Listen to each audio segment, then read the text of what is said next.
So you were saying white people are the devil. Go ahead. I didn't say white people are the devil. I did not. Actually, I What thought I HD was said, talking. I I didn't say that. was Let me just got cut clarify off because multiple if that's times. the way it sounds, that's not what I said.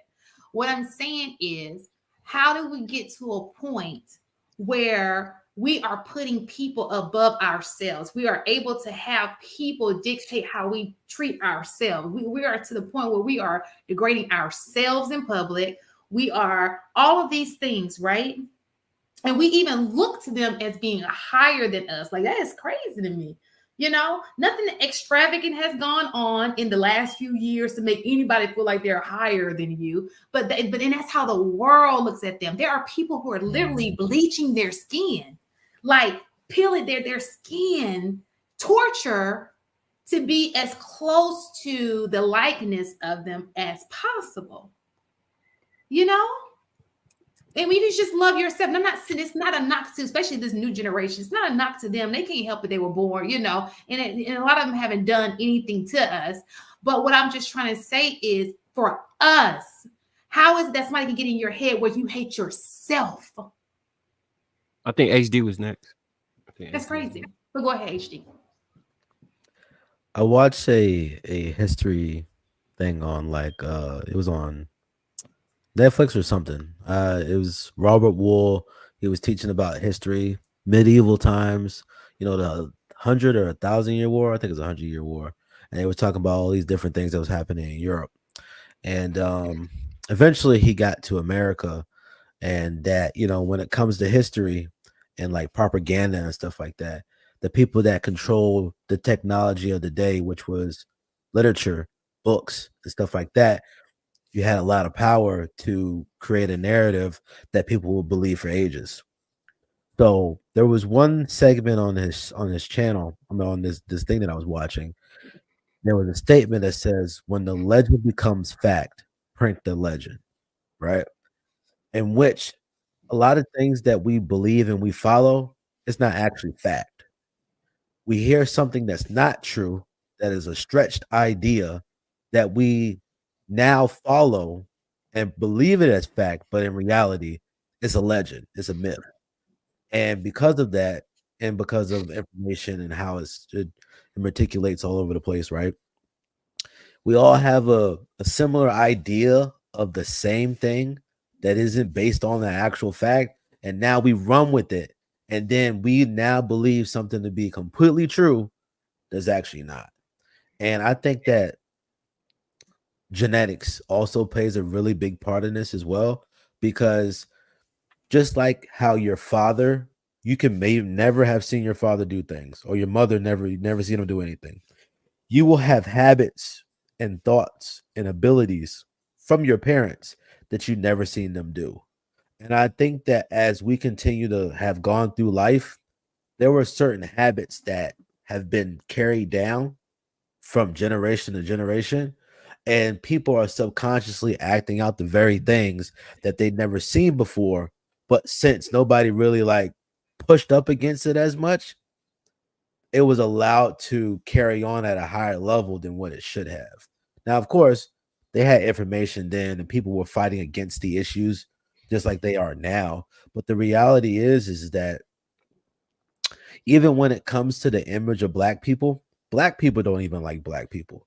So how do you expect other people to really see black people in a different way when every time we have enjoyed presenting ourselves, we like to present ourselves in such a way that it's entertainment to everybody else, but is at our expense. Like the talents that we have, the skills that we have, the things that we obtain.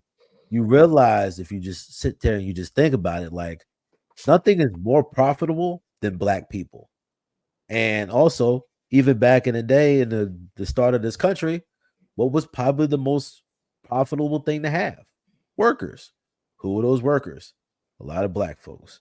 And because of these things continue to just keep adding and adding and adding over the years, now the thing is that people think that they're better than what they actually are because now we believe it, even though it's not true. So it's a thing called behavioral genomics or genomics. don't know. You familiar? It's kind of like what was the word? Oh, shit, it just slipped my mind. But pretty much is discussing what you were saying, like about having behavior that's biologically encoded into our DNA. And I think from my brief grasping of the concept, or my brief perusal through it, it made perfect sense, because I've bred a dog before, right? And you can breed specifically for genetic markers that give you behavior traits like a prey instinct. In certain pit bulls, the prey or the pull instinct is stronger. Certain types of dogs, they have a tendency to know how to hunt and do XYZ. Some, like, they'll tell you the behavior traits of the dog without you needing to know the dog. Some are protectors, some are farm dogs, some are just specifically for this. You can epigenetics, that was the word. Thanks. You can predict that with people's behavior too. My grandfather used to always tell me, when I look at you, I don't see you. I see a part of your uncle, a part of your great uncle, and your grandfather, not his grandfather, rather. He was like, you see just yourself, but I see all the people that came before you that act just like you, and you have parts of each one of them, and how my genetic makeup came out. So I think that's more than a fair assessment of how these things work. I 100% agree with you, AZ.